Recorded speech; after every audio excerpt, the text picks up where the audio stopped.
Assalamualaikum, students. Welcome to the next lecture. And today's lecture is about linear transformation and especially kernel of a linear transformation and range of a linear transformation.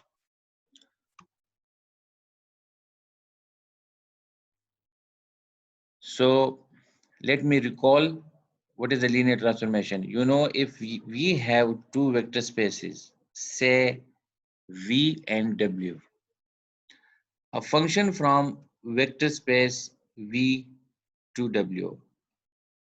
By the way, remember that these two vector spaces V and W are defined over the same field. Now a function from V to W is called a linear transformation if it satisfies two conditions. That it preserves the vector addition. What does it mean?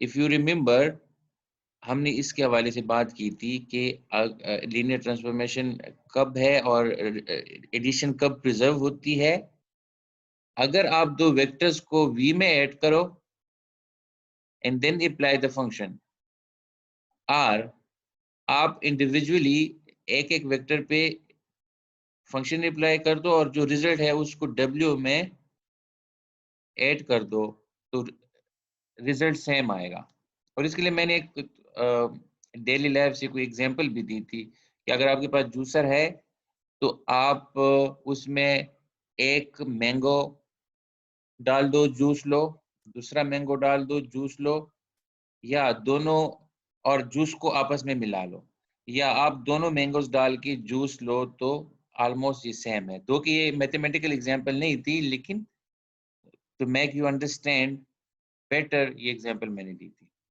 दूसरा जो scalar multiplication है वो भी preserve हो this means कि आप v में रह के किसी स्केलर से मल्टीप्लाई कर दो या v के एलिमेंट पे फंक्शन अप्लाई कर दो एंड देन जो रिजल्ट आता है उसको c से किसी स्केलर से मल्टीप्लाई कर दो तो इस सब का जो रिजल्ट है वो सेम आएगा तो this is just to recall the basic definition of a linear transformation now इससे रिलेटेड कुछ बेसिक चीजें जो ऑलरेडी आप लोग इससे गो थ्रू हो चुके हो अगर for example if these two vector spaces are the same v and w are the same vector spaces then such a linear transformation is called linear operator ये एक्सप्लेनेशन है जो मैंने अभी बता दी आप लोगों को इसको जैसे मैंने आप लोगों को वर्डिंग में बता दी है कि इससे क्या मुराद है कि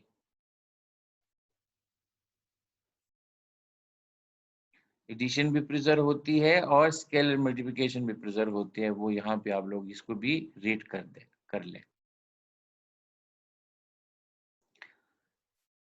अच्छा अब इन दोनों कंडीशन को जो हमने लीनियर ट्रांसफॉर्मेशन के लिए जरूरी है उसको कंबाइन भी किया जा सकता है और वो कंडीशन ये है ये भी आप लोगों को पता है कि आप एक वेक्टर को एक स्केलर से मल्टीप्लाई कर दो और दूसरे को स्केलर से मल्टीप्लाई कर दो सम अप कर दो एंड फंक्शन अप्लाई कर दो या एक एक पे फंक्शन अप्लाई कर दो फिर स्केलर से मल्टीप्लाई कर दो और एड अप कर दो तो ये सेम होगा तो इसको हम कहते हैं कि this function is a linear transformation तो ये तो बात हो गई पुरानी रिकॉल की हमने अब हमारे पास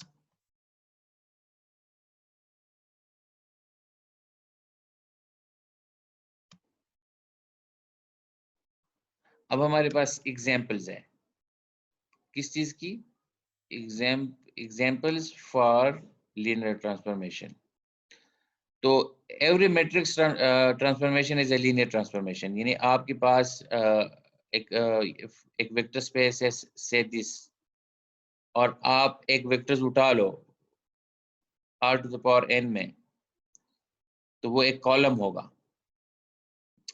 तो उसको आप मल्टीप्लाई कर दो किसी n क्रॉस m मैट्रिक्स से, तो इस तरह जो फंक्शन है वो एक लीनियर ट्रांसफॉर्मेशन है।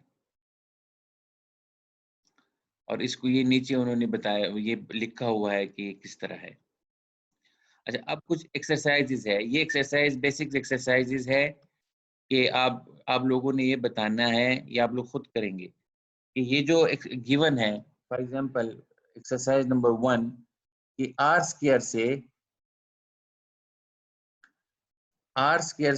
स्क्वायर में एक फंक्शन है जो कैसे डिफाइन है कि v1 में ही जाता है और जो v2 है उसका साइन चेंज हो जाता है। नहीं, आप आर स्क्वायर में हो और आप रिफ्लेक्ट करते हो along x axis.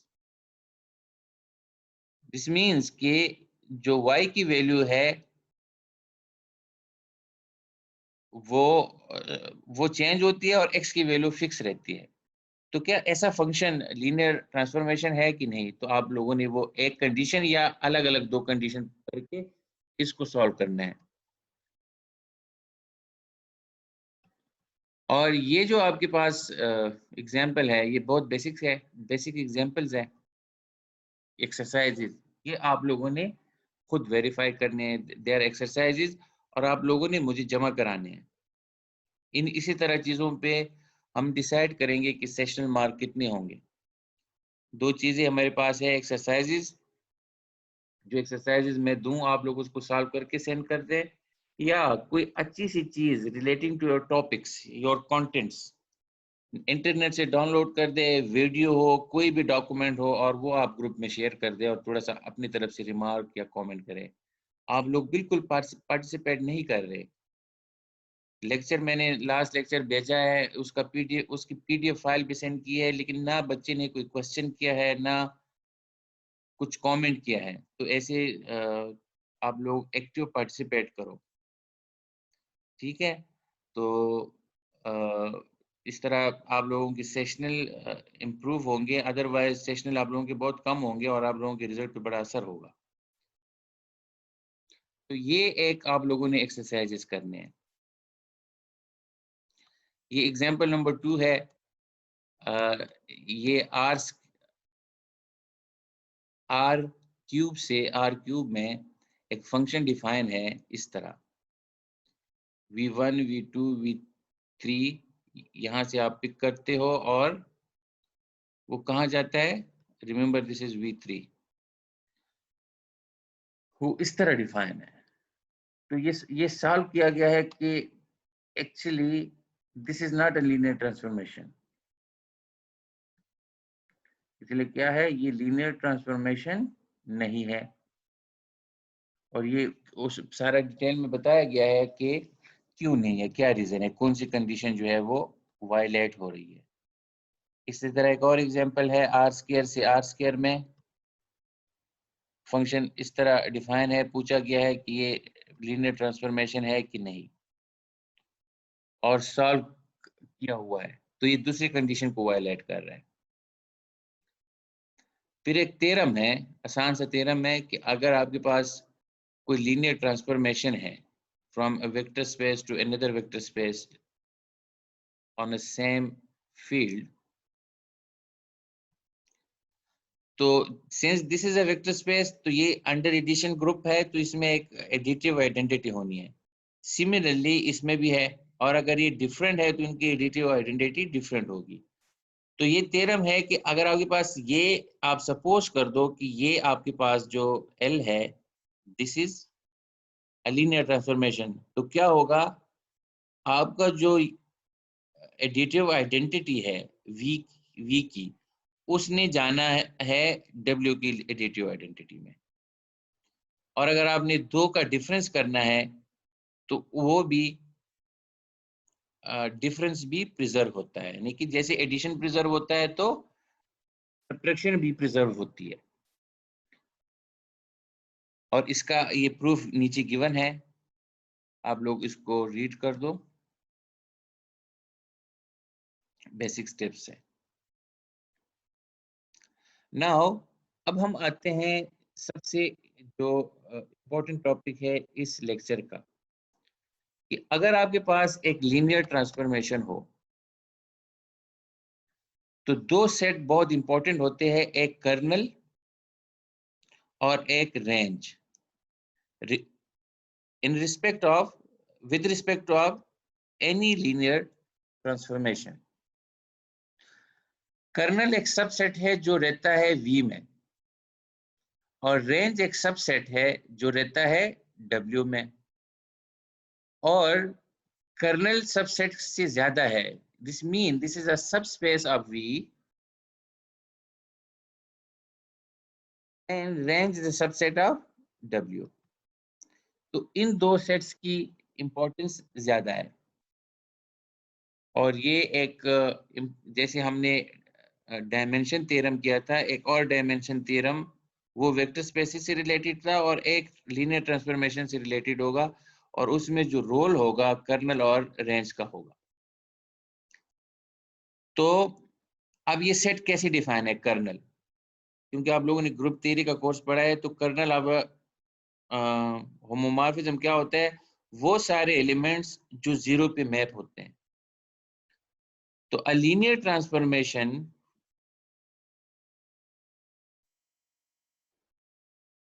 from V to W is called 1-1।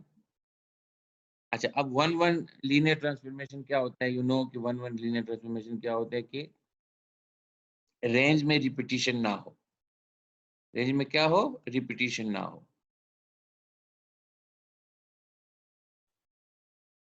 और ये कुछ उन्होंने, ये हमने ना एग्जांपल लिखे हैं कि 1-1 कौन सा फंक्शन 1-1 है और कौन सा 1-1 नहीं है। एंड नाउ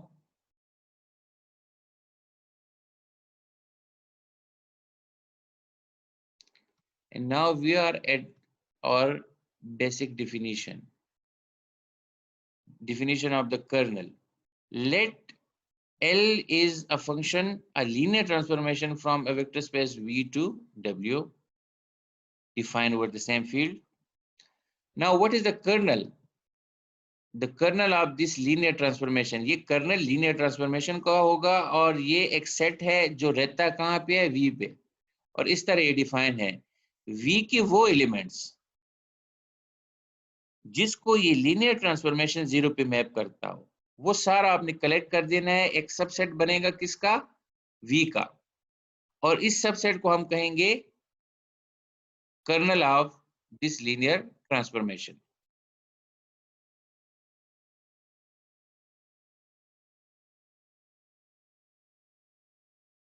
और ये रूटीन एक्सरसाइज है कि ये जो कर्नल है ये सबसेट से ज्यादा है और ये एक सब वेक्टर स्पेस है, और आप लोगों को क्राइटेरिया का पता है कि कब एक सबसेट जो है वो सब वेक्टर स्पेस होता है, तो उसको भी आप लोगों ने प्रूफ करना है कि हाँ, जो कर्नल है वो सब स्पेस ही है।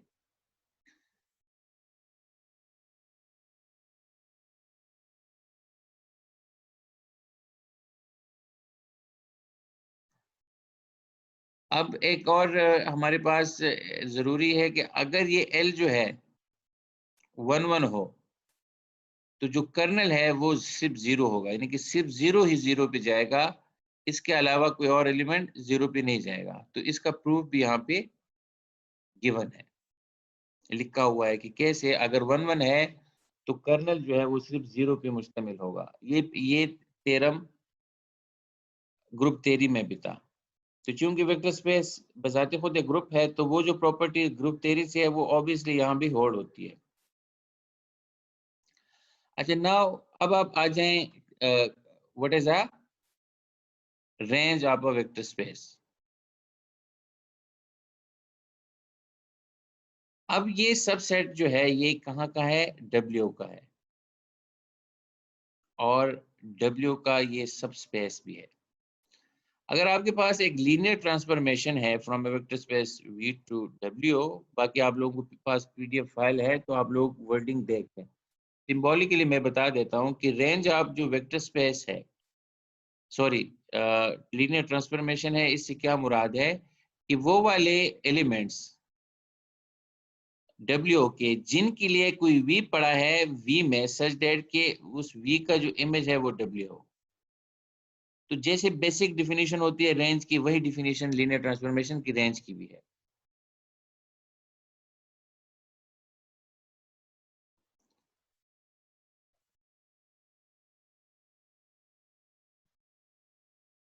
एंड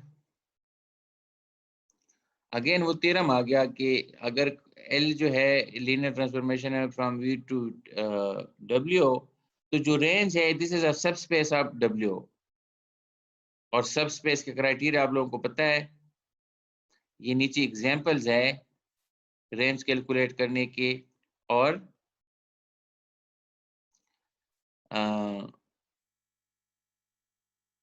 रेंज कैलकुलेट करने के और कर्नल कैलकुलेट करने के लिए। अच्छा, ये थ्योरम इसका जो बी पार्ट है वो पहले पेज में थोड़ा सा आगे पीछे हुआ है, तो बी पार्ट मैंने एक्सप्लेन कर दिया कि अगर 1 1 है तो कर्नल 0 होगा, और कर्नल जो है वो वेक्टर स्पेस है। ये प्रूफ बड़ी डिटेल से लिखा हुआ है, पीडीएफ फाइल आप लोगों के पास अवेलेबल है। और ये एक एक्सरसाइज है, ये लास्ट में एक एक्सरसाइज गिवन है कि आपके पास R3 से R3 में एक फंक्शन है जो इस तरह डिफाइन है, एक मैट्रिक्स को मल्टीप्लाई करके वेक्टर के साथ, क्योंकि ये मैट्रिक्स मल्टीप्लिकेशन कर सकता है। इसका जो ऑर्डर है वो क्या है, 3 by 3 है, और आपके पास ये एक रो है, तो ये मल्टीप्लिकेशन हो सकती है। तो ये जो फंक्शन है, क्या ये अनटू है? इसका कर्नल फाइंड कर दो। और क्या ये 1 1 है? तो ये है एक एक्सरसाइज, ये आप लोगों ने करके मुझे जमा कराना है। अब ये किसी ट्रांसफॉर्मेशन के कर्नल का और रेंज का जो है तफसील से जिक्र हो गया। अब हमने एक बहुत इंपॉर्टेंट थ्योरम करना है नेक्स्ट, जो भी डायमेंशन थ्योरम कहलाएगा, लेकिन ये डायमेंशन थ्योरम लीनियर ट्रांसफॉर्मेशन के लिए कहलाएगा। उसमें ये होगा कि जो वेक्टर स्पेसेस की डायमेंशन है, यानी कि उसके बेसिस में जितने एलिमेंट्स हैं, उसका कनेक्शन हम करेंगे the basis of the dimension of kernel and dimension of range. तो वो फिर इंशाल्लाह नेक्स्ट लेक्चर में मैं डिस्कस करूंगा। तो आप लोगों को जितने एक्सरसाइजेज मेंशन की गए हैं इस लेक्चर में, पीडीएफ फाइल आप लोगों के पास है, ये एक्सरसाइज करके मुझे आप लोगों ने जमा कराने हैं। Thank you very much. Allah Hafiz.